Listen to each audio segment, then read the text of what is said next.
Our panel of break-fix petrolheads are back for another rousing "What should I buy" debate. Using unique shopping criteria, they are challenged to find our first-time collector the best vehicle that will make their friends go, "Where do you get that?" or "What the hell is wrong with you?" at the next Cars and Coffee. Awesome and awkward all at the same time. That's how I like to describe the 90s. A time when bands like Nirvana, Sublime, and Green Day were all we would talk about. And the cars we salivated over had exotic names like Supra, RX-7, and GTR. That's right, Brad. And tonight, our special guest is fellow car enthusiast Mark Shank, who has called upon our panel of esteemed petrolheads to answer the question we love to ask: what should I buy? And in this case, 90s cars. So we want to welcome Mark to the show and our panel of GTMers that'll be here with us tonight. So welcome, Mark. Hey, thank you. Thanks for having me on. I'm excited to talk about this. I've been thinking about this project for a while, where I kind of go with my next car, and I think I have landed in the 90s. So I've been trying to figure out what I want to do. Before we dive down this rabbit hole, Mark, why don't you tell us a little about your car history and what you're driving today? Car history. So I've kind of been all over the place. First kind of fast car that I had was a 94 Z28 Camaro. It was unfortunately an automatic. That was what I could afford at the time. The transmission went out on it and was able to put a shift kit in it, which was a lot of fun because it would kind of break transmission mounts on an annual basis. It shifted so hard.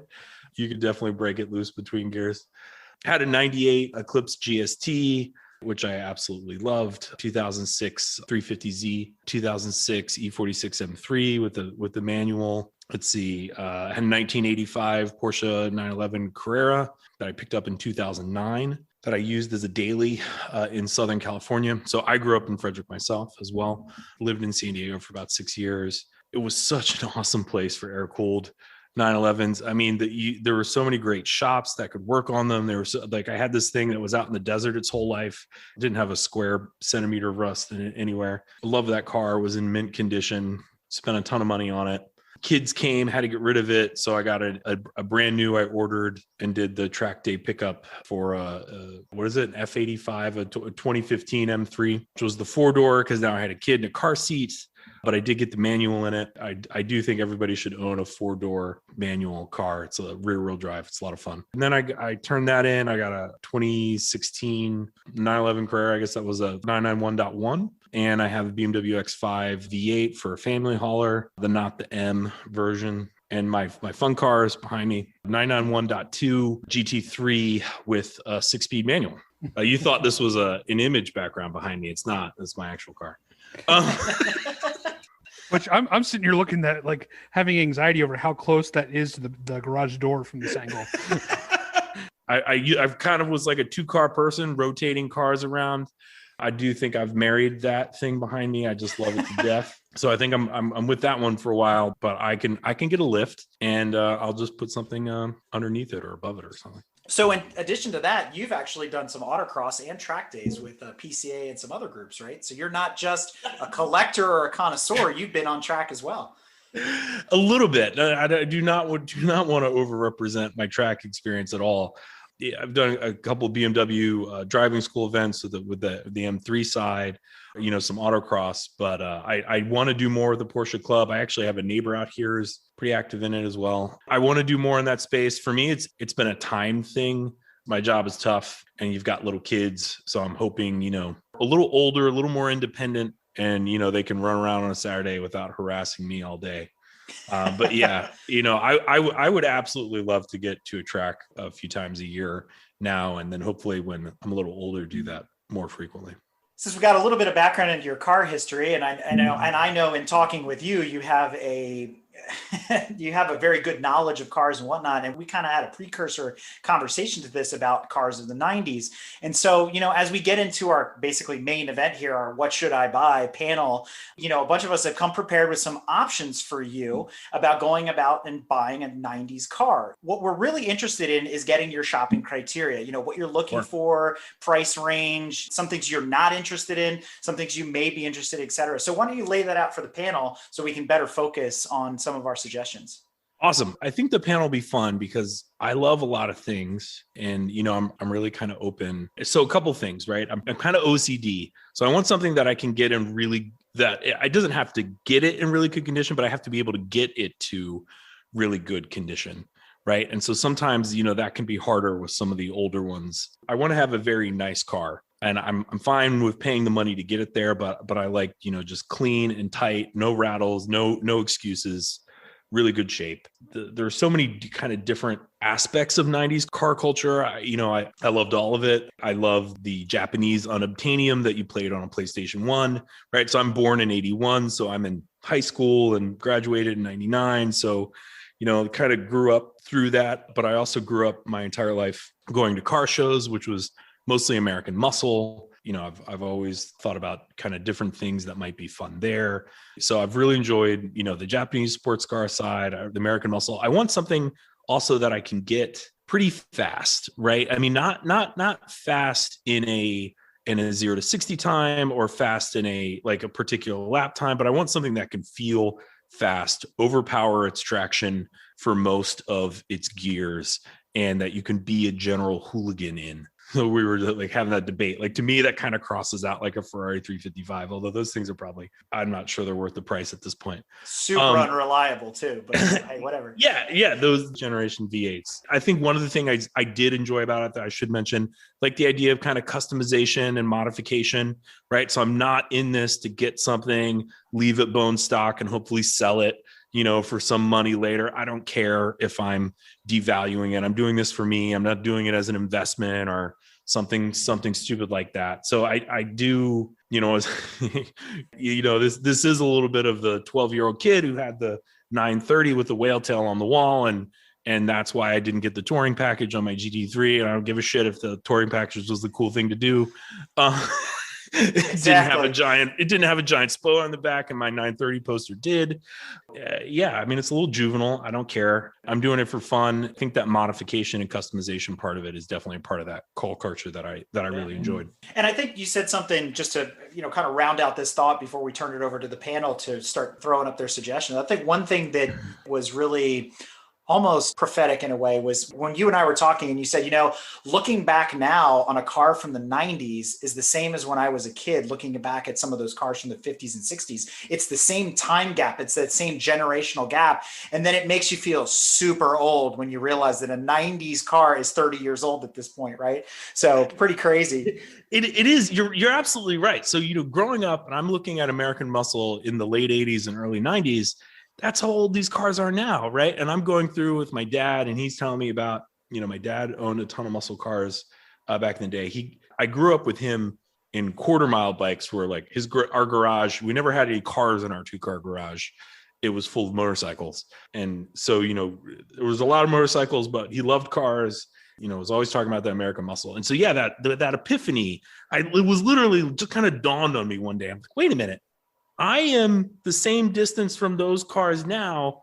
It's a tribute to the quality of the cars that they're not all completely rotisserie restored like they were back then. They had to be because they'd fallen apart twice over by the time you got them to 1990.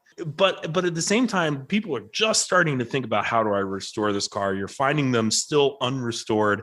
I don't want to get into this 10 years later and the market is kind of already defined, and I want to get in front of it and be able to do something before the market tells you what to do and people, start kind of figuring it out. Let's shock the panel a little bit because you just slightly went there, but then didn't say what your budget was. Oh, and so from a price range, I think all in with getting the car and I'm not going to do much work myself, right? So I'm paying somebody to do work on it. So all in, call it $100,000. All right, guys, this is the mission now. All right, car from the 90s, fully restored. It's got to be a hooligan car, $100,000 or less. How about we go to Mike? Well, so you mentioned having owned a Z28. I love Mustangs, by the way. I love Mustangs, but the Camaro had so much more power in that generation. I think you'd have to be a little silly to pick the 5-liter stock. If you're looking for that more muscle car-y look, I would actually pitch the Camaro's cousin, specifically the WS6. Yes, WS6. Yeah, I was always infatuated with those cars when they came out. They were, a friend of mine had a '92 Camaro, but it was only the RS, but the Firebird WS6 with that big evil ram air hood. Yeah. And the commercials they had were hilarious. The evil commercial was awesome. And then they had, when it first came out, they had Chris Tucker driving one in one of his buddy cop movies. Like, you haven't seen Chris Tucker in a movie in 25 years. But the last one you saw, man, he's driving a WS6 around. So I had the opportunity to drive a stock one, and I got to drive Mike Snyder's SCCA Pro Solo car. And Brad remembers that Trans Am. And I tell you what, when you mod a WS6 and you really straighten out that suspension and get it dialed in, that car is a handful, but it's also a hell of a lot of fun. So mad props to Mike on that suggestion. I actually hadn't even thought about the WS6. Yeah, the second you brought up Camaro, I'm like, ooh. It struck a memory of that car. And plus, since the WS6 went with the LS motor, you have the whole LS aftermarket to go. Oh, absolutely. Big turbos. Yeah. Mine was an LT1. It was prior to that, but yeah, towards the end they dropped the LS in it. So is the GOAT an option as well, or is it no? The GOAT's later, right? So that's a 2000s car, so that won't work. 2003. Well, hang on. Okay, so this is a good point.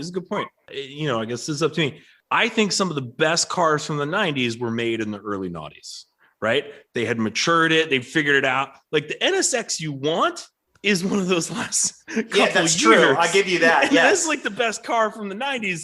But yeah, sure, it's from 2002. But whatever, I don't care. I'm not picky, right? Your E39 M5s. There's a lot of really great. I think if you look at its contemporaries, at the time in the early 2000s, they're like, ooh, okay, It's still solid rear axle, it's still doing this, it's still doing that. Mustang had that brief flirtation with independent rear suspension in the Cobras. But when you compare it to the 90s cars that it was the mature version of, I will totally accept early noughties cars, but it has to be representative of the 90s. It can't be like a, like a 996 turbo or something, which is like cool, but that's definitely not a 90s car. I got you. So Mountain Man Dan, since we're talking GM, Mountain Man Dan. I'm on board with Mike's suggestion of the WS6. And for that particular one with the Ram Air was 98 to 02. So those were the years that they made that particular version of the WS6. And I'm all on board with that suggestion, Mike. Huge kudos for that. But a question I had for the budget, is that number you threw out the initial purchase, or does that include modifications? No, I want that to be all in, right? So it kind of excludes something like an R34 because it's not going to work, right? But you could do an R32 and restore it and build it up, and you could do a really great, super powerful car for that kind of money if that's what you wanted to do. I don't mean to make anyone go discuss. I will not do an Impala SS. I'll tell you that. I can't do it. But this is the wagon. This is the wagon. What about the Callaway? It is the wagon. So you don't want to drive an upside down bathtub. That's what you're saying. Dax Shepard has one of these. The problem was that I think the problem is that the SS was really cool for grown ass adults in the 90s. I wasn't a grown ass adult, so I'm thinking of something that I thought of was as cool in my more formative years, of which absolutely the WS6. Well, if we're still talking GM, then we were actually debating this internally, and it was like C4 Corvette or C5 Corvette. And I'm like, well, the C4 Corvette, the only one in the 90s is any good as the ZR1, and it's still a C4 Corvette at that point. So what about the C5 Vet Z06 as an example? Z06 didn't come out till 2001. I mean, if he's talking about his 90s cars, yeah. Yeah. Early 2000s. So I wonder if the C5 is maybe the inverse of my prior rule. So my prior rule being like, you could take a mature car that, stretched into the noughties. But if you had, I think of the C5 as a noughties car that came out a couple of years early, right? And so, not as much. Do you have enough chest hair to drive a Corvette? Yes, I am. And New Balance. If I didn't shave, I would have hair from like here down to my ankles. So it's totally fine. So I will say, since we're on American cars, I have two problems which I'm going to have to figure out how to get over if I'm going to do it. One is a solid rear axle, and two are the interiors suck.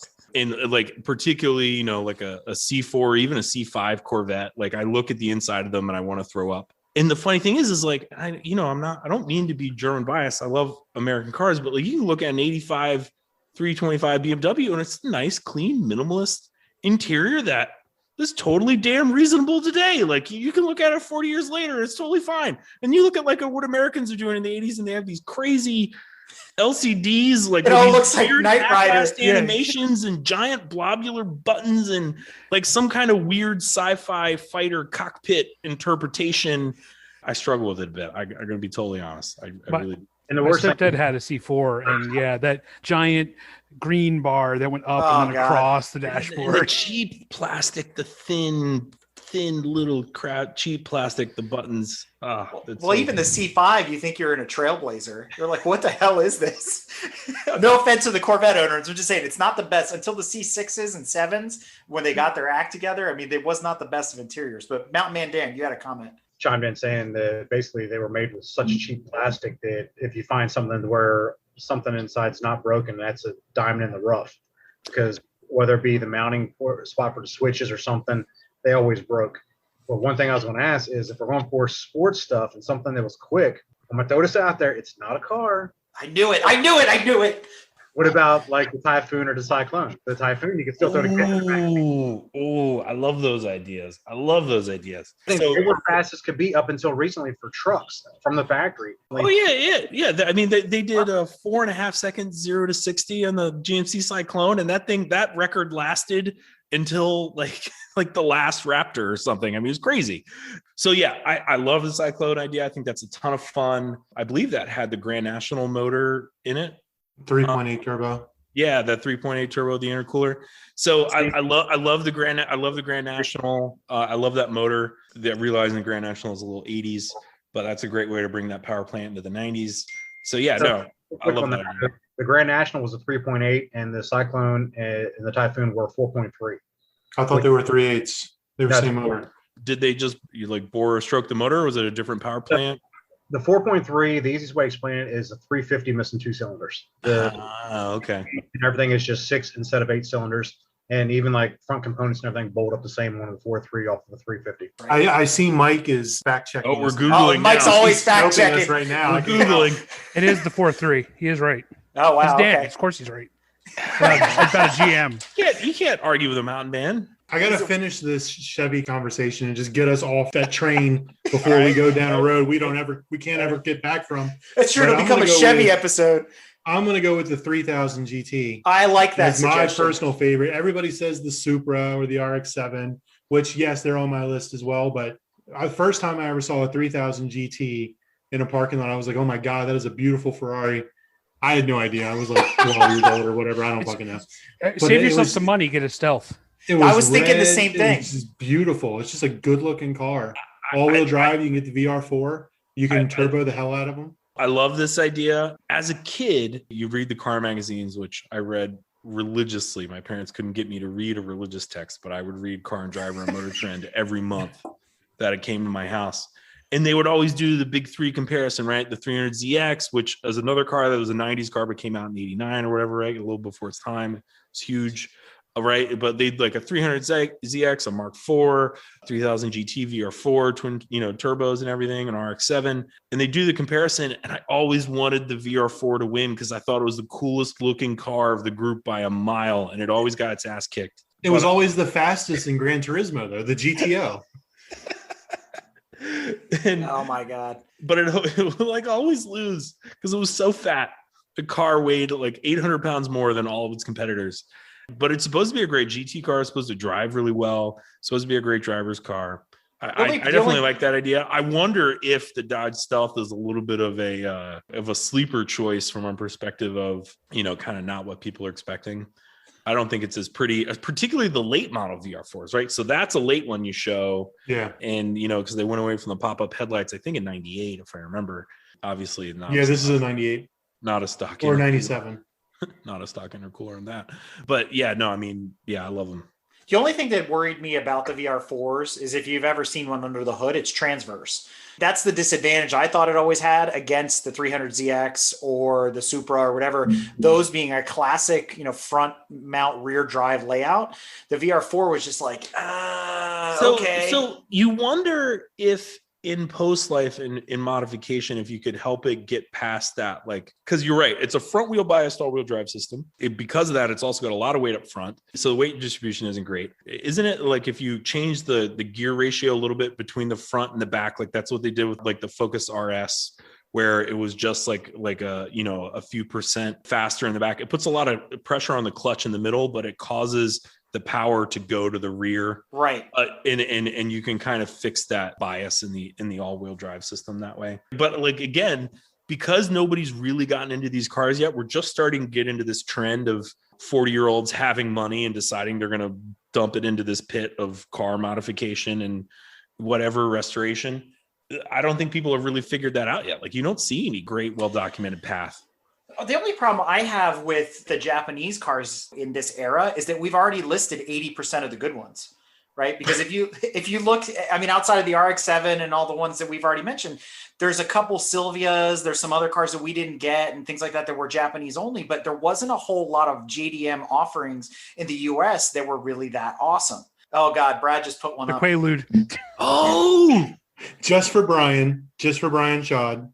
Yeah, because he's listening to this screaming. What about the Prelude? And I'm like, there you go. but I don't know how much. Prelude. I don't know how much hooning you can do with that, unless You can't front wheel drive. It's like 170 horsepower or 200 in the SH. yeah, the SH. I remember at the time that they made such a deal, like, that has a laser that measures the suspension and adjusts. Ridiculous. Was that the one with the 4-wheel steering, or was it the Mitsubishi? Yep, 4-wheel steering, 4-wheel passive steering. Did they have the 4-wheel steering in that generation? I know they did in the generation prior. I believe it was in this generation as well. Type R Integra, like if you're throwing this up there.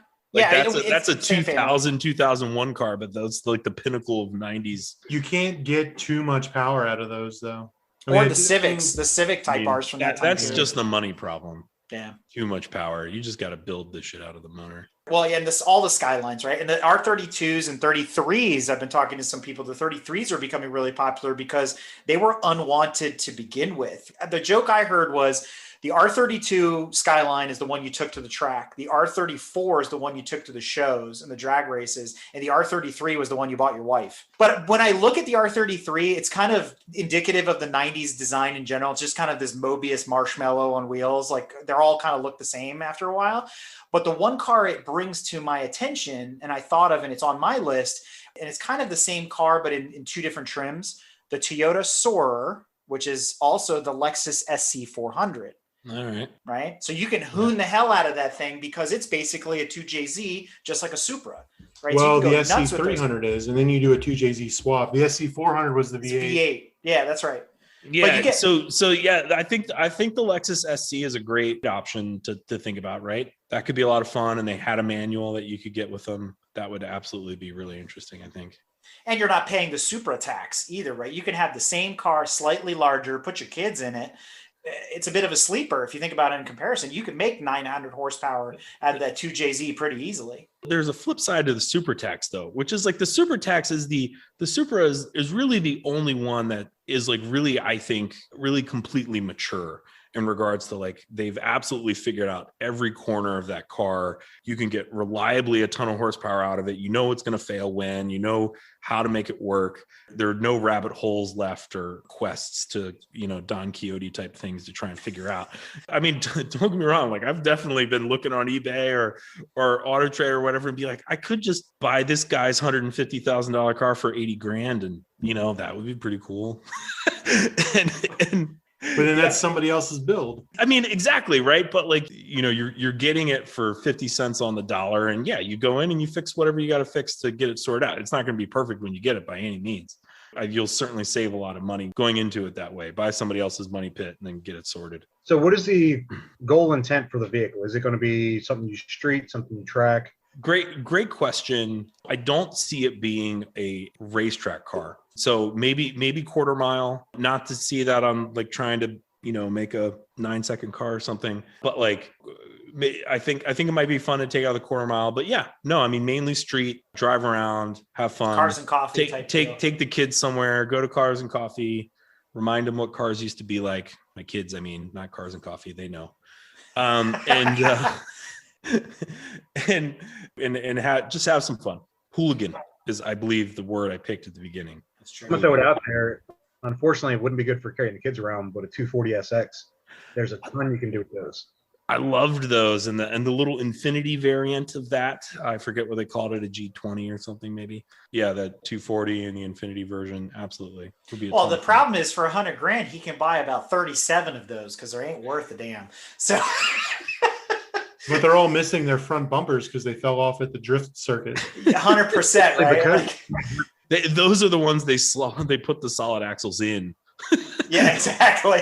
And it's a 4302 under the hood. The 240, the problem is they're so expensive because the guys drifting them, they've all totaled them and wrecked them and destroyed them. But if you do wind up with a 240, I just happen to have a body kit. Ooh, that's fun. He said, rolling his eyes. So going back to a good old American car that fully fits the criteria, it's at least not the early SN95. So the 1999 Ford Mustang Cobra, which was the first year of the more squared off design. So that's a SN95, right? But then there's also SN95 with the new body. There's also the 93 Cobra SVT, which is the last of the Fox bodies. So you kind of have it on both ends of the 90s, right? Depending on what you're into. But even if you buy a Fox body, I think you're in the same camp that like Bobby Parks is in. You throw the 302 in the trash and you put an LS in it and build like a 1200 horsepower monster. Well, but at least that one, the Cobra specifically comes with the independent rear. That's true.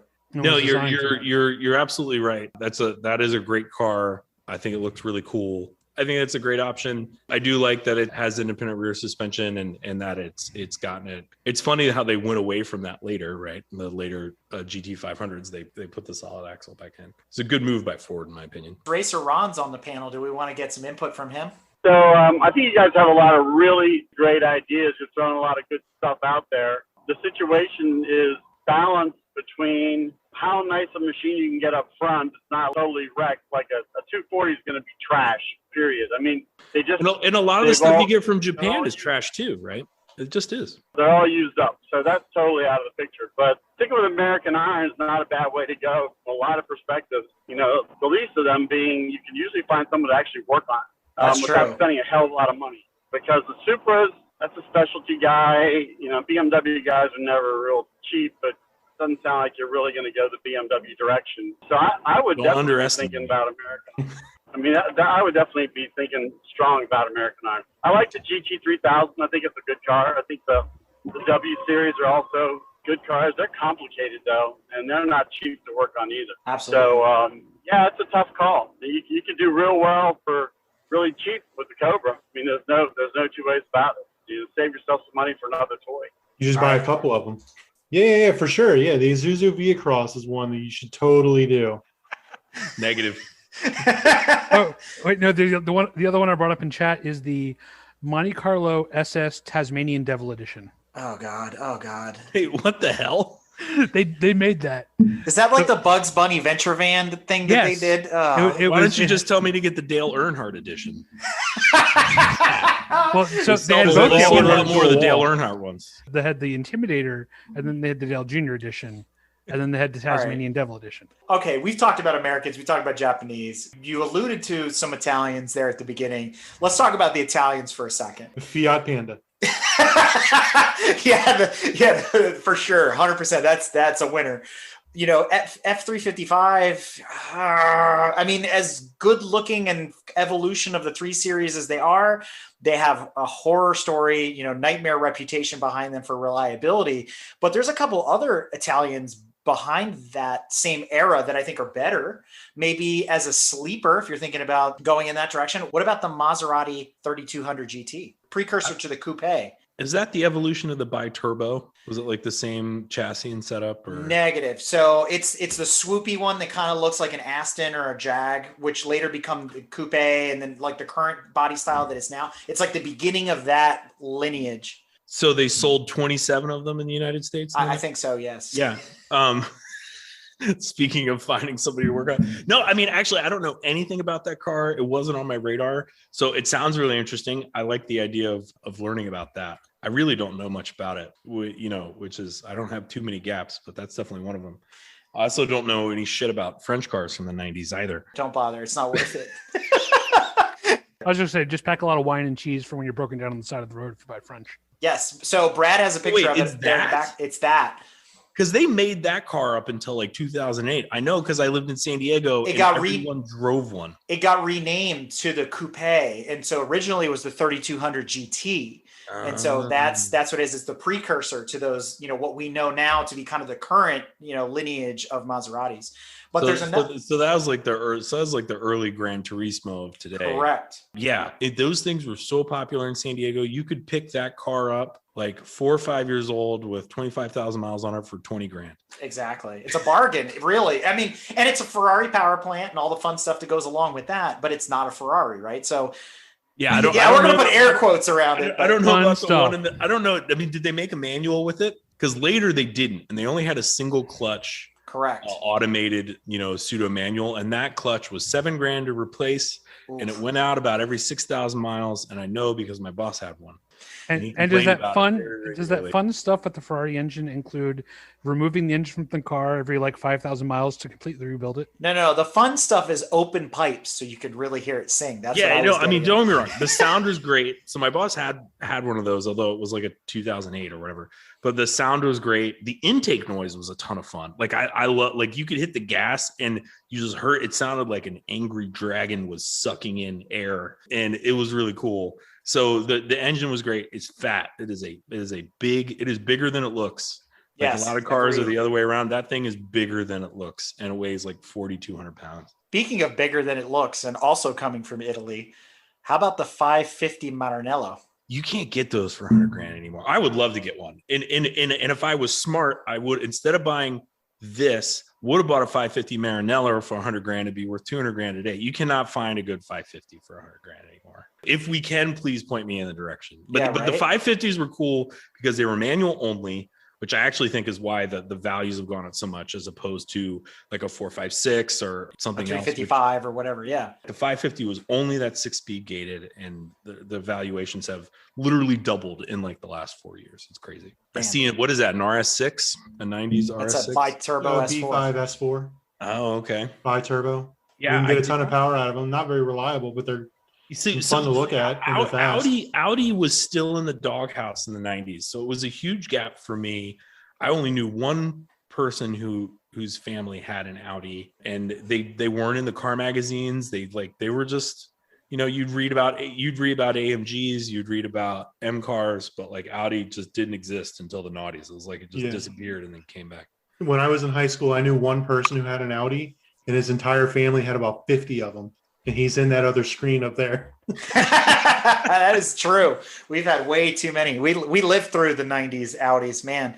But, speaking of, since we're talking about Audis right now, it makes sense to bring up the S8 from Ronin. That's a late 90s car. And it's also a sleeper. We're talking. Super cool. That's a great idea. I love you guys. That suggestion made this whole thing worth it. I love that idea. I'm not saying I'm going to do it definitively, but like I wasn't even thinking about it. It didn't occur to me. I love Ronin. I mean, all this cool double clutching was in a Peugeot, I think, but whatever. Yeah, great idea. Love it. And those cars back then, you're talking somewhere, south of 400 horsepower, but it's easy to untap the 4.2 and get more power out of it. Well, hang on real quick as we're going down this path with the Audis. What about some engine swaps? I've been kind of kicking around some ideas, right? Like, what if I put the E39 M5 motor, which I forget the designation, S62 or something. I don't remember the E39 M5 motor, but like put that in an 840. I think there might be an opportunity to create, because I do want something that's kind of unique. I think there might be some fun ideas around doing something like that. I'm wondering if you guys have any Pandora's box. Crazy thoughts on thematically appropriate engine swaps, right? So like one of the coolest cars I think I've ever seen is an original 240Z, like a 1971 or 2 or whatever, that had a Skyline, but like an R33 inline 6 dropped in it, right? And it's like, here it is, kind of 4 generations later of that motor of the original inline 6 in there. Obviously not for a 90s car, but like what do we think might be a thematically cool engine swap type idea? It's probably not a popular opinion. A lot of people call it a hairdresser's car, but I actually like the 8 Series. It was on my list as well as one of my top 3 suggestions. I definitely like the 8 Series. I was so disappointed as a kid that how slow they were, because they looked so fast. They look badass. They looked so cool. And then they were like not actually fast. Even the V12 was just kind of like, why did you put a V12 in it if that's all it's going to do? And there's 3 different motor packages for the V12. There's like a 5.0, a 5.4, and a 5.6 or something like that. So if you're going to get one, you get the later one because at least they figured it out and you get slightly more horsepower. So be it. The biggest problem that the V12s ran into was the early V12s were nothing but 2 6-cylinders, and the failure points were enormous. Like the throttle bodies were $1,500 a piece, and they failed in pairs. They failed in pairs. Which apparently was bad. The one thing you hadn't mentioned, you're talking about Audis, and the A8 and the A8L were neat cars, but I had probably the more advanced version of that because of the time period and the technology, which was the original Audi V8. They were, from a technology standpoint, amazing, but they also used probably some of the worst technology ever available. Well, let's make a V8 by taking 2 16 valves and putting them together, right? I mean, that's what they were doing back then. Because I don't know why. It's what Ford did to Aston Martin, right? As soon as they bought them, they're like, here, take this Ford Taurus and times it by 2. If we're still talking about the Audis, I mean, like to Brad's point, I mean, we grew up at one point, I think we had 3 coupe quattros, right? But that was the beginning of the 90s. So that was the beginning of the round period, right? Where it's like, okay, here's a marshmallow and 4 wheels. So those early Audis kind of all look the same, the 90 CS Sport, the Quattro, all that kind of stuff, even the 100. They weren't anything to write home about, but it's not until you got to the B5 S4 or to the S8 where it they started to change their mind and start to go in an aggressive direction. And then, Audi now is 180 out from there again. So I think there's some cool stuff there. It's just a matter of digging deeper and seeing what you can do. So to Eric's point, I've got your car for you right now. All right, let's do it. It's an Audi Coupe Quattro. It's in Eric's garage right now. It's got a motor swap. It's already done. It's true. It just needs some TLC. He'll sell it to you for $100,000 right now. It's true. It is an S8 motor in there, so it's 400 horse. And it was featured in European Car for anybody that's listening many, many years ago. So, So it's a famous car too. Look at that. That's true. Original one-off, original 6-speed does manual. Does it cut? Do you have original? Do you have the magazine article? Like, yeah. There you go. Yep. Well, that was the only one that ran in the country, if I recall. That's true. And then we did a UR Quattro with a 3.6 swap from the car that Matt was talking about, the original V8 Quattro. So we had 2 kind of unicorns. But that other car is no longer available. But he's still got the one for sale, $100,000. Yeah, I'll take offers, 100%. $5. But, since we talked about Audi and, we've touched on some cars that might be unreliable, let's talk about British cars for a minute. And Brad flashed up the Esprit. So what do you think about that? I loved those cars when I was a kid. I think getting a lot of power out of them is the problem. There was nothing cooler. Was that V8 any good? I know it was like a 3.5 liter twin turbo V8. No, the transmission was the best part of that car. You're going to Wasn't swap the an LS transmission into French? it. No, it was out of a Mondeo, apparently. The Mondeo gets a bad rap. And it really wasn't a bad car. They loved the Mondeo on Old Top Gear. They 100%. talked about the Mondeo like it was the greatest family car you could ever buy. Oh, it was everywhere in Germany too. Because you did a billion things to it, and we called it the Jaguar X-Type in this country. Yes. Yeah. Or the SVT Contour, which the SVT Contour was a surprisingly nice car. In fact, I have a friend who has one that's 200,000 miles on it, original clutch. And they were neat cars. I mean, they were small cars too. But, remember that this is in a time period when a big car was a 5 Series. Yeah. And what's 5 Series size today? It's like a 3 Series. That I always said about my F82 or 85 M3 that I bought, the 2015 M3 that I bought, it was the E39 I always wanted. That generation of 3 Series is bigger than that 90s 5 Series. And it was like, this is the M5 that I want. Of course, the M5 now is a boat. And so I'm just buying the M3. But since we're talking about engine swaps, the Brits are pretty famous for jamming weird motors in kind of just normal cars. And that's why I wanted to bring up and talk about the Brits. Because the answer here in America is LS swap the world. We already know that. So there's no other swap over to do. there. It's the Land Rover V8 and all the things. But I came across 2 cars. And the Land Rover. No, tell us. What about the Land Rover? The Land Rover V8 sucks. There's nothing to write home about because it's nothing but the 3.9 redone. And the later ones, the 4.4s and the 4.6s, are BMW motors, which is fine. but they're BMW motors. Yeah, You know, I I think mean, they that- use I think that- they that's use them been over the there thing that- simply that- because that's what they have available. That's very true. So speaking of cars that have BMW motors swapped into them from the factory, and this is why I wanted to bring up British cars, what about the Bentley Arnage, which came with a 4.4 liter turbocharged BMW engine or the optional 6 3/4 liter turbo? And that's another sleeper. I'm not sure I have the patience to own one of those cars in the sense that it's going to spend at least 6 months out of the year in the shop, you know, Yeah. and then looking at the gap of my garage, more days than it's filled would be difficult because you're going to be waiting for parts forever. So the other one I came up on the Brit list, and they are famous for this, is Jaguar. Are we talking jet? We are talking jets. I drive a Jet. And it's the XJR with the supercharged 4 liter. It makes 370 horsepower, 0 to 60 in 5.6 seconds, and electronically limited to 155 miles an hour. I think that car is kind of cool because it's understated. It's a Jag. You're like, it's a Jag like anything else, but it's going to put you in your place from traffic light to traffic light. Yeah, I think the XJR is great. The old XKs, I mean, it still kind of looks like an 80s car, but man, you look at that. That's such. I still think it's such a cool looking car. And I don't know when they came out with a more modern looking XK. That might have been like 99 or something. No, I mean, I think Jags, they're so good looking. And in the 90s, I think you still get some of that authentic British cigar library type feel to it. Whereas like by the 2000s, that's turned into some cartoonish caricature of itself. The XJR was a sleeper too, because like the M5, you really had to look at it to notice the difference. Exactly. And that's why I brought that car up. I think it's a fantastic option if you're looking for a sleeper that you can hoon around in. No one will expect that Jag to be able to put that kind of power down, and being supercharged, turn the wick up to 11 and see what happens, right? Put some pulleys on it, bigger intercoolers, see what you can do. When you're speaking of like the cars from either England or Europe in general, the little thing that I was doing a while back is if you go into like ebay.co.uk, which is England's eBay, you go in there and look for the car you're interested in, and then shipping it over here, even buying it at their price and shipping it, you're still in it for less than half of what people here stateside would be selling the same car. So I've spent a lot of time in London for work.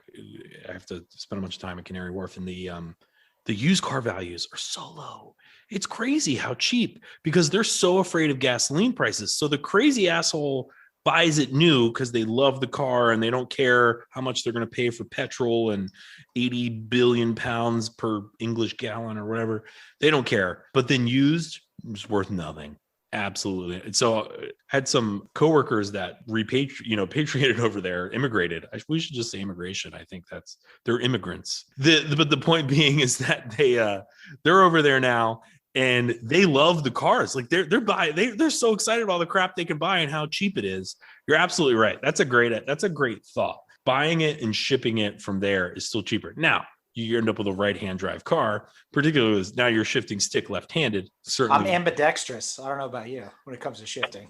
That's kind of like a fad too. I'd like to bring up another car. Can we introduce another Mark? Absolutely, Ron. Go ahead. Panoz. I have that on my list, the Esperante. Esperante, man. I mean, out of the box, hauls ass, gorgeous car, and it's made with American iron. It is a modular Ford under the hood. Right? Yep. So I just wanted to bring it up because I love those cars. They're just beautiful cars. pull a picture up, Brad. I don't think I've seen one of these. Esperante. Made in Georgia. You need to find one of Brett's disassembled one.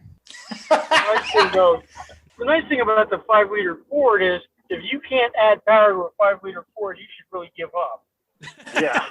It's like a small block Chevy. I mean, That's a good looking car. Esperante. We haven't talked about TV. That makes me think of the TVRs. yes, that was on my list. The Supra. Like the Supra was so hot in video games.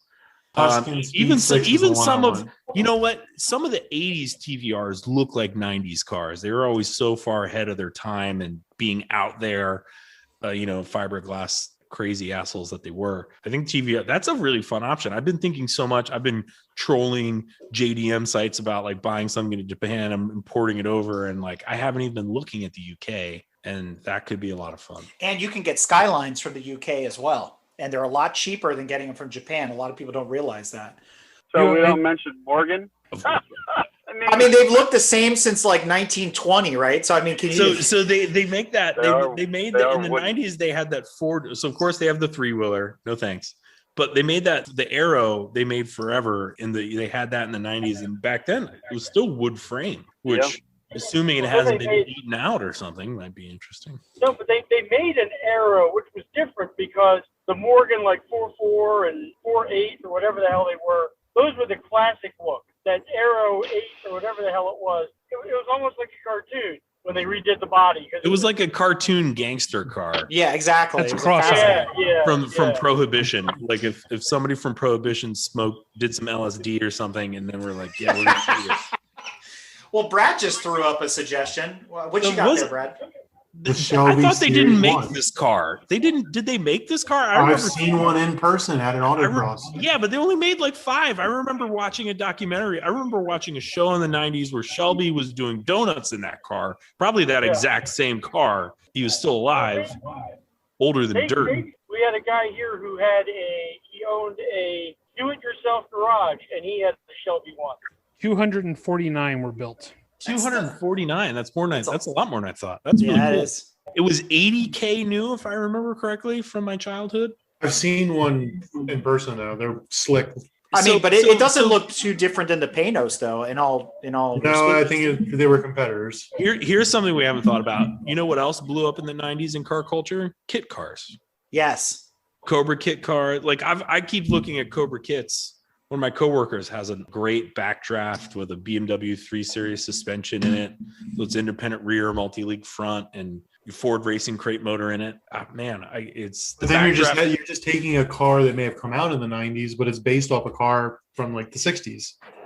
It is, but it's definitely a more. It is certainly an interpretation of it, though. It is not that that original car. But that was just such a craze, right? And you remember walking around as a kid, you'd see these kit cars like everywhere. Like you don't see too many Cobra kits out on the road. I remember back then you used to see them all the damn time. There's also the Ferrari kit cars that were built off the Fieros. The Yes, I was gonna say Lamborghini, that. the Countach off the Fiero. I think Dan's got one buried in his property somewhere. Oh my Not god. yet. Not yet. Oh my god. That's terrible. So since we're still sort of talking about British cars, there's one that we've probably forgotten about, which I happened to stumble across, which was the Aston DB7. The first really modern looking, gorgeous. Correct. Aston. Correct. The Aston Martin Jaguar XJ, yeah. Understated, underappreciated, probably mostly forgotten at this point because of the DB9 and the DB9S and all the successors. An affordable 90s car if you're looking for something quasi exotic. If you can find one with a manual in it. Wasn't that a supercharged 6-cylinder? I believe it was. I think the DB7 was the first time they put the Ford Taurus V6s together and made the V12. Yeah, but I thought they had a straight six DB7. I think I'd have to go back and double check, but there's always Yeah. those packages and swap outs. The Brits that love doing that, like, we created a body and let's jam another motor in it, call it something else. I have a memory of them selling DB7s pretty well. In fact, I remember that being the first time I actually really saw people driving an Aston Martin. You'd have to go down to Potomac or somewhere where there were rich people, but certainly not in Frederick. That was the first quote unquote new Aston Martin in how long? Since the Lagonda. I think it was the war. Yeah, well, that's always been the British philosophy. Why invent something new when you can continue to use what you've been doing for 50 years? Gotta put a Dodge Caravan up there, huh? The ultimate 90s car. A brand new Hellcat Red Eye. Yes, because it is a 1998 Mercedes E-Class Bingo. with a 900 horsepower V8 in it. It was everything AMG wanted to do in the 90s but couldn't. Perfect Why have 90s we car. not talked about the Pontiac Sunfire? I just want to know. It reminds me of the Chevy Cavalier. I would love to get a Pontiac Sunfire. I did have a 1989 Chevy Cavalier, first car, but I would love to get one just to pour gasoline on it and light it on fire. And what will you do with the remaining $99,550 to spend? Something else. Well, I'm going to throw it out there. What is it? The Volvo C70, I think it was. I like those from the Saint. Or the Saabs. You can't ignore Volvos and Saabs. Yeah, you can. When did the 850R come out? Was that 2000 or 2001? I don't know. I feel like it was kind of a 90s. No, the 850. Well, the 850R maybe, but the 850 turbos, those were out in the 90s. Yeah, And they look exactly like that Dodge Caravan. I had one. I had a 1995 850 T5R. It was only for 1 year because the R's are only the first and second year. Fantastic car. I loved it. Well, that was probably the absolute first Volvo in 30 years that was not stodgy. The V1800 was a cool car. Yeah, I agree. Then what'd you end up with? 240 and a 242. Look at us drive boxes. They're safe. And they're fast. Those are fast as well, man. And you're talking about motor swaps. Remember the car that Paul Newman drove? It was a 740 with a 5-liter Ford because it fits. Yeah, that's true. That was pretty cool. They drove that car on an episode of Seinfeld's Comedians, Cars and Coffee with David Letterman has one as well that Paul Newman built for him. It's a cool sleeper. And if you go back to your engine swap thing, I think Matt's right on it. I mean, it's like a Volvo making 400 horse with a Ford crate motor in it. That's kind of cool, actually. Oh, Brad's onto something. I'm going in that direction. So let's talk about Germans. get a Hammer. That would be great. I could do a Hammer tribute. That would be a lot of fun. Well, I was thinking Brabus. Pick yourself up a Brabus Mercedes because people have forgotten about those cars, and that's a precursor to the AMGs that we're used to today. Absolutely. Well, I mean, I think by the 90s, AMG had definitely, Brabus was the underdog by that point. AMG had really blown up. But no, I think the thing that's hard to appreciate, though, is they really, the volumes were so low, like on those. They're genuinely hard to find. But I agree. I think that's a great idea. Problem, of course, Mercedes never put a manual in anything. True. They did, but only in the 190E. Yeah, or the diesels or something crazy. Hold on, but before we go there, so manual is a requirement. I won't say that it is a requirement. I'm pretty open, but there's going to have to be some real compelling things that bring me in. I mean, I love that car behind you. I love those wheels. God, those are so cool. This is the 500E with the Porsche drivetrain. Yeah, the ones that Porsche did the drivetrain or something on. Yeah. I love that car. I think that's a very fun idea right there. But that just makes you a European taxi cab driver. I don't get. You know what? No one in Carroll County knows what a European taxi cab driver drives. I guarantee you. That's true. I'll give you that. That's very Speaking bad. taxi cabs, why not a Crown Vic? I was gonna say no Impala SS, no Mercury Marauder. They're both great cars. I don't want one. Well, the real sleeper Mercedes is not the 500E, but the 400E, because that was a 300E with a V8. Oh, interesting. So it looked just like the 300E, except it happens to have a V8 in it. They were nice cars. They weren't as exclusive as the 500, but they also weren't nearly as pricey or as, not finicky, but just fragile isn't even the right word. When stuff breaks in a 500E, you just kind of bend over. With a 400E, a lot of it's just off-the-shelf Mercedes. Which I guess could be the same about the SL, right? So the SL 500 I always thought was a gorgeous car, but to your point, doesn't come in a manual. I guess one of the criteria... If I was going to do an SL, I'd definitely do the 600 because V12. And the biggest problem with the SL 600 is it is a fucking whale. It is so heavy. But it is cool. You're not getting shit out of that SL 500 either. That's true. I'm going to throw out another yeah. idea. It's a car that's on the panel right now that might be for sale if you gave enough money. It's a manual. It's German. It's 4 doors with a V8. It's a 740 Oh, that's true. with a manual swap. Yeah. See, that's another swap. Well, You were talking about engine swaps, talking about tranny swaps, right? Yeah. So the one thing that's really distracted me from this, to go a little afield of 90s car, has been a Ferrari F430 with a manual swap. It's like you buy an F430 for 80 grand, you put a $25,000 transmission swap in it, and you have a very, very cool fucking car. That's true. I'll give you that. I can see that as a valid distraction. I always struggled with my last M3 because it had that electronic differential. I had to think about what the computer was going to decide to do with the diff. And that's what I love. The difference with the manual GT3s is they put a mechanical differential in it. Whereas with the PDKs, they go electronic and they try to go best track time. But I agree with you. It was distracting, where I thought the back end would step out on me on the M3. I'd even get to the point where I was about to try to counter steer, and then the diff would fix it. And I'm just like, what the? I can't stay ahead of you. Like, what are you doing? I had friends who had the newer AMG cars. The thing I dislike the most about them is it saves you. It saves you from stupidity. It saves you from anything you want to do to it. And I've said this many times before. I like cars you have to respect. The fact that anybody can get in there and push the pedal to the floor, turn the wheels sometimes, and let the car fix the rest of it, there's no challenge in that. There's no fun in that. I couldn't agree more. You know, that Viper mentality, they didn't put traction control in until they were federally mandated to. You know, your traction control is the pedal. And your brain. Well, it's funny. It's funny that you say that. I've heard a lot about on the 90s cars that like when you try to track them, the ABS can get really confused and it can it can actually think it's on ice, and so then it doesn't brake very effectively.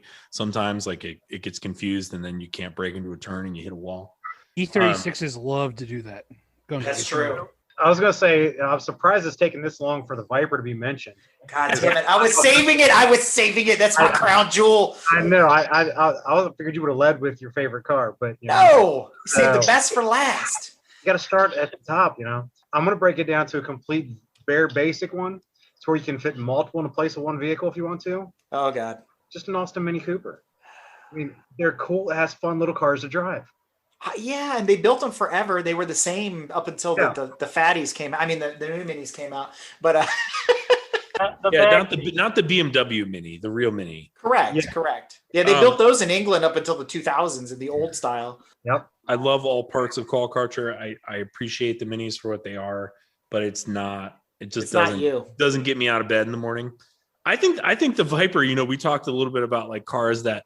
The best 90s cars being made in 2001 or 02. Yes, the best 90s Viper from 2016 would be a great purchase. You can still buy those new today on any Dodge lot. You can still find a Dodge dealer that never sold that car. They're sitting right next to the Dodge Dart. And the PT Cruiser. At any rate. Shout out to Romano. That's right, 100%. The Viper is number one on my list by far. But in your case, see, I'm like a purist. I want a Targa. I just want a Targa because it's the original. It's like a Cobra, the whole 9 yards. When they first came out with that GTS, that's where I was going. I still remember when I think I was a junior in high school when they first came out of GTS. God, that car was gorgeous. So it still is. White with blue stripes and that hood scoop. Nobody had hood scoops back then, except the WS6, of course. Thing was evil looking. It was great. They're sub 100. You can still get a GTS coupe for less. Yeah. You guys are missing the best Chrysler product that was not a Viper. I already showed it. That's a low bar. Just so we're clear, it's a low bar. But go ahead, please tell us. The SRT 10 truck. Yes. They put that V10 in the truck. It was a great car. Great truck. I drove one of those, and it was the craziest fucking thing I've ever driven. I've driven Lightning. The SRT 10 truck is way more fun. I think I'd go Cyclone though. I think I'd go Cyclone. I agree with you on that. To drive home the dangerousness of the original Vipers, I was talking to another instructor at an HPDE, and he said one day a guy showed up in a Viper, and he was talking to his coach. He goes, "Yeah, this is my third Viper. I totaled the other two, so I figured I better learn how to drive it." Oh, God. And then he totaled the third one at the track. I still want one. I don't care. I still want one. That reminds me of the C5 Corvettes, right? Like those things could snap on you so quick. Of course, I had that 85 Porsche 911 in big iron block way out in the back, right? This was before they started inching it forward every generation. That thing almost killed me once. And the idea of having to like feather a throttle to like, so like you screwed up, but like too little or too much, and just this idea that you just kind of have to bounce on it to keep yourself from dying was Widowmakers are funny. So I just heard something I can't believe I just heard. A Porsche owner admitting that the motor was too far back and they have to keep moving it forward. Those 80s cars, right? I mean, so it was this huge iron lump, especially if you took some of the parts out, right? You're in a 2,200 pound car with all this weight out back. Yeah, no, it was really, really hard to hold a drift. More skill than I have. I couldn't do it. And so the couple times the back end really got out on me was kind of like puckering type moments. Well, since we're talking about German cars now, we have left a few on the table, I think. And we talked about Mercedes and whatnot. We've mentioned a few BMWs. What about another Porsche?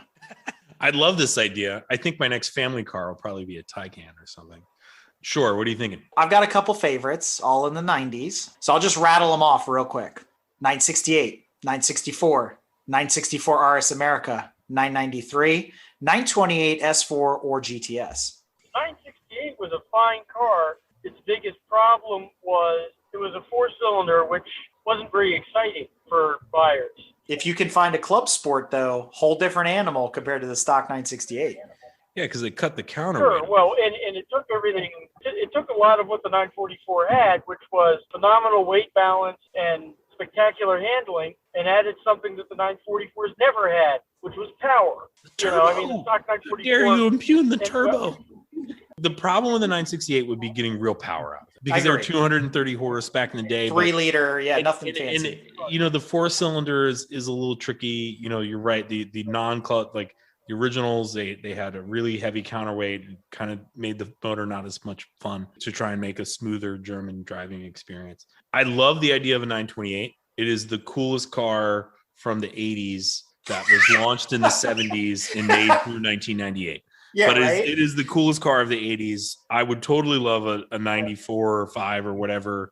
If you can find them. I mean, those cars cost so much like the late model ones, those cars cost so much money. So I had this idea I was kicking around earlier. There's a shop in Pennsylvania. I can't remember the name now, but they do a lot of work on 928 motors. To get through emissions, they launched the 32 valve in 85. So you can find a cheap 928 and make a hot rod out of that, as opposed to try and buy a 4S or something, which, is just, those cars are $70,000 or whatever, unrestored. I just have to do a quick correction there, Mark, because you said that was the coolest vehicle that God. presented in the 70s and was available in the 80s. Eric, can you mute him? Square body. That's all I got to say. Box Chevy Caprice, is that what he just said? Is that what I heard?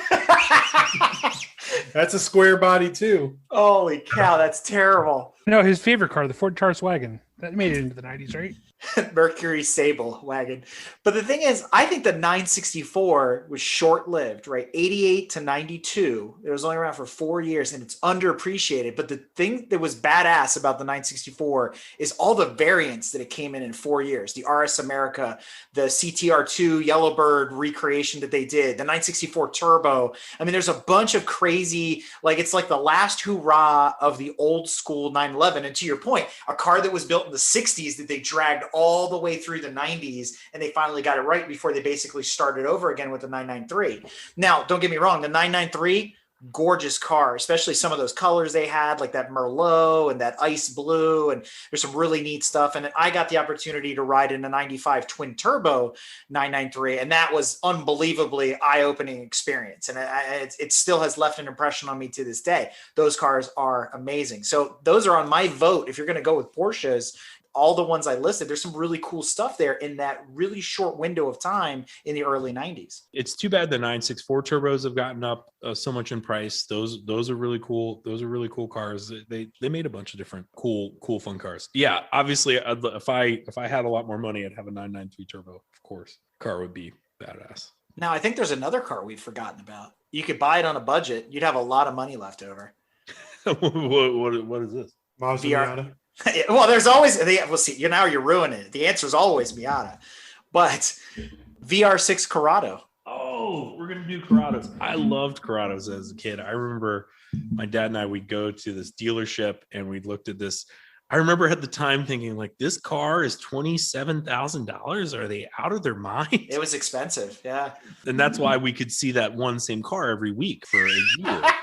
Because they never. If it was the one in DC, if it was the red one in DC, it's the one my dad ended up buying. By the way, just like No, it was one in Frederick. It was in the Frederick Volkswagen dealer. It sat there forever. But God, that car was cool. I loved the idea of the supercharged 4-cylinder before they put the VR6 in it, and G60s, which I prefer the G60s over the VR6. Blasphemer. Well, I almost bought instead of that Z28, instead of that 94 Z28, I almost bought a Corrado supercharged 4-cylinder. The big downside Corrados had was they were heavy compared to anything Volkswagen made. The supercharged was slower than the Scirocco that it replaced, which was a tough sell. And the V6, which was obviously faster, suffered from the fact that it had this giant lump at the front. I mean, they were neat looking cars. The problem with them was they just like every Volkswagen, they drive the wrong wheels and the weight distribution sucks. Now, I will say this. The VR6 is one of those underappreciated engines, though. And if you follow the VR Society guys on Instagram, they will swap a VR into anything. But it's amazing the amount of power they can get out of that 12 valve. I mean, 900 horsepower is not a stretch of the imagination to do out of that tiny little engine, which is absolutely amazing. But staying with that idea, also a car from the 90s, also from Volkswagen, also available with the VR6, the Eurovan. Think about hot rodding a Eurovan. That'd be pretty slick, man. Sounds nasty, big turbo. You're still going to light up the front end, but it's in a van. If I'm going to hot rod a minivan, I'll do it right, and I will hot rod a Honda Odyssey. Like Rutledge Wood did? People actually did that. Like when the whole Fast and the Furious thing, it was like when it was like a second version of when like Dr. Dre got to the suburbs, right? And it was, and so all of a sudden you have all these kids thinking about like the crap they're going to do. Like people were legit putting nitrous kits in Odysseys. Like it sounds like a joke, but they did it. But what van could you buy with a manual transmission? None. That's fine. Dodge Caravan. The Chevy Astro also, I think, offered a manual for a couple years. I know someone who had a Dodge Caravan stick shift when I was in high school. Did the Eurovan come with a manual too? This Eurovan I just put in the chat is a manual. There you go. Boom. This one's a camper too. Well, it's a Westfalia. So, Mike, being a BMW guy, BMW fan, I think there's one we've forgotten. Z1? I can't afford an original Z8, but a Z1 with the door thing that drops down, that could be Z8s fun. are slick. Those are hot. Those are so hot. I love the Z8s back in the day. It is a Z car. Come on, Mikey. The clown shoe, that one. Yeah, the clown shoe started in the 98. Z3M or whatever. The penis mobile. It was like an upside down cock and balls. So those are you can hoon around in those cars. They're light, they're agile, decent power for as big as they are. With the 3.2 liter, especially, I drove a 98 that a gentleman I know special ordered and all this kind of thing. It was a cool car. I had visibility wise, I thought it was a little awkward, but it all depends on your height more than anything. But everybody kind of raves about the clown shoe. You got to get over the aesthetics of it, but it is definitely a hoon car. And in typical BMW fashion, throw a Dynon kit on it or something else like that and make gobs of horsepower. Yeah, absolutely. I almost bought a Z4M when I got my E46 M3. I was kind of going between the two, but the original Z3M would be a ton of fun. That would be pretty awesome. They're ugly. You either love them or hate them. I think I'd love one. I think I'd love one. And that's another car you really have to respect because it's got a boatload of power and no wheelbase to speak of. Yeah. You know, and that's fun. So, do we have any other suggestions for Mark? I think we should go around the horn and give our best Hail Mary. I think so too. Well, I want to highlight a few things, and Mark, you can correct me if I'm wrong. Some of the things you went ooh ah about as we were talking about this. I think 928 was on that list. I think the Audi S8 was on that list. 500 or 500. E500 for sure. And then maybe the BMW 8 series, right? So those are like the top 5 kind of out of the list of 30 that we posted out there. But I think we don't have an American one in there. I like the WS6. Yeah, I think that's right. a fun idea. I could do that. Let's shotgun it. Let's start. Matt, what would you recommend? 100 grand to spend, one car from the 90s, go. Probably the 500E. Mount Mandan. Well, I was going to say, we didn't, for American cars earlier, I don't think we mentioned it, but the Ford SHO was a bit of a sleeper back in its time. So Get the fuck out of here. With the Yamaha motor. Get the fuck out of here. Wise guy. What is this Taurus stuff? So before it went blobular, the older, boxier, the RoboCop one, the RoboCop with the Yamaha V6. That's not a bad suggestion. Ford Probe. So Mount Mandan, you're a blasphemer, dude. You cannot recommend a Ford as a bow tie man. So what's your shotgun for Mark? No, I wasn't recommending it because I'm not a fan of the SHO. I was just mentioning it as a mention. Definitely, like I said earlier, I'm 100% on board with the WS6 option because there's a ton of aftermarket stuff you can do, and those LS engines will take tons of power. But if you're going to go with European, best bang for your buck would be go online, try to find something and ship it, because I think you would get it here stateside and have a lot more money to be able to invest in it than if you were to buy one already stateside. This is the slowest speed round I think we've ever done. Yeah, because everybody's got 10 other, things they want to add in there. Racer Ron, what are you thinking? Shotgun. Citation to X11. No, that's too God. old. No, I'm thinking the Esplanade all the way. The Esperante, the Panoz?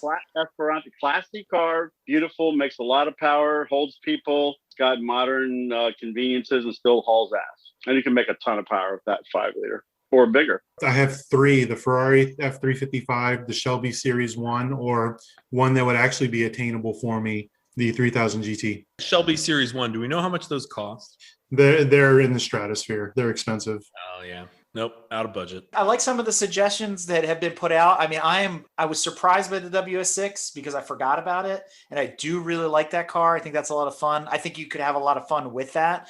But for the amount of money you would spend in a WS6, you would park it in your garage next to your GT3 and go, "Oh God, I own a Pontiac." I'd park it on top of my GT3. Yeah, right. You will never drive that WS6, and the interior is complete garbage. It's like sitting in your Cavalier from the 80s all over again. Point in case, right? So You would be miserable. That's why I say if you're really thinking about going down that route and you don't want something exotic like the Panoz or all these other cars we talked about, I honestly believe, my heart of heart, Viper is the answer because it's already done. It sounds amazing. It looks amazing. It's not even moving and it looks fast. It is fast. It's a cool car. It's quintessential 90s. They got it right, especially with the GTS Coupe. I don't think you can go wrong. And you're probably going to end up picking one up, let's say in the market of 70 to 80, pristine condition, low mileage without having to do a whole heck of a lot. And you'll have money left over in your pocket. You build some of these other cars and you're still left with whatever the base car was. Now, the exception to the Viper rule, like I said, is if you go back to the Porsches from the early 90s or mid 90s, there's some really cool stuff there, especially if you could find a low mileage 993 or even a 964 or something like that. But you already have a 911 and you want something different. So I still think my vote lies with the Dodge. All right. And secretly, I want to drive it after you get it. So just let me know. And I'm going to change. I'm going to drop the Series 1 because they are unobtainium. And I'm going to replace it with the B5 S4. I like that. I think I'd go S8 if I was going to do Audi, though. I agree with you on that one. Been there, done that. So I'm going to throw this out there. I know this is for me, just so we're clear. This is for me. Oh, you're not buying me a car? Well, why are we doing this shit? It's what should I buy? What should I do last 90 minutes? Eric was talking some trash on the WS6 just now, but here's the thing though. Pontiac is no longer a brand. That means it's only going to increase in value. Bullshit. It's going to stay at 15 grand for its eternity. No, I do think you're right. I think probably a good condition one would go up. The problem is like I said, I do want to get into modification and personalization of it, and I think that will hurt its resale. Of a Viper, or are you talking about the the WS6 or whatever of a Viper? I mean, everybody knows that's a death trap. I think if I were going to get a Viper, I don't think I'd get one from the 90s. Like I think it would scratch that 90s itch, but I would get a later one. And, then one of the ones that makes 640 horsepower or whatever. And you're getting that out of the box. And it only costs 20 grand more than the one from the 90s anyway. I mean, I've ridden on track in an ACR and it's unbelievable. One of my favorite cars ever. I mean, you can keep everything else as far as I'm concerned.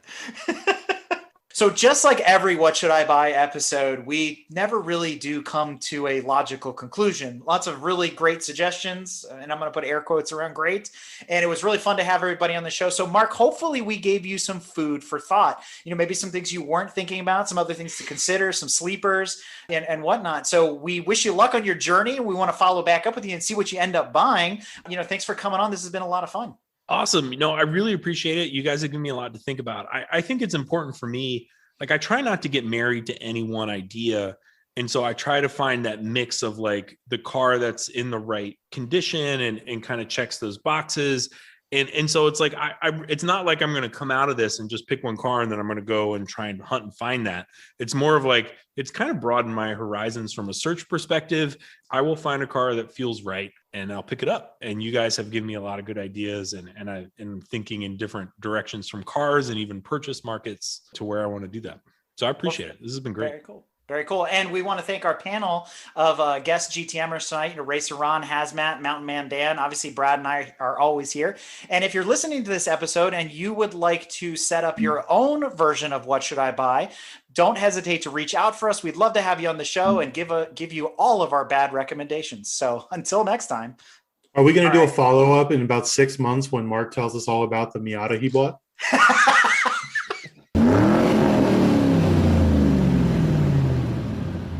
If you like what you've heard and want to learn more about GTM, be sure to check us out on www.gtmotorsports.org. You can also find us on Instagram at Grand Touring Motorsports. Also, if you want to get involved or have suggestions for future shows, you can call or text us at 202-630-1770 or send us an email at crewchief@gtmotorsports.org. We'd love to hear from you. Hey everybody, Crew Chief Eric here. We really hope you enjoyed this episode of Break Fix, and we wanted to remind you that GTM remains a no annual fees organization, and our goal is to continue to bring you quality episodes like this one at no charge. As a loyal listener, please consider subscribing to our Patreon for bonus and behind-the-scenes content, extra goodies, and GTM swag. For as little as $2.50 a month, you can keep our developers, writers, editors, casters, and other volunteers fed on their strict diet of Fig Newtons, gummy bears, and Monster. Consider signing up for Patreon today at www.patreon.com/GT Motorsports. And remember, without fans, supporters, and members like you, none of this would be possible.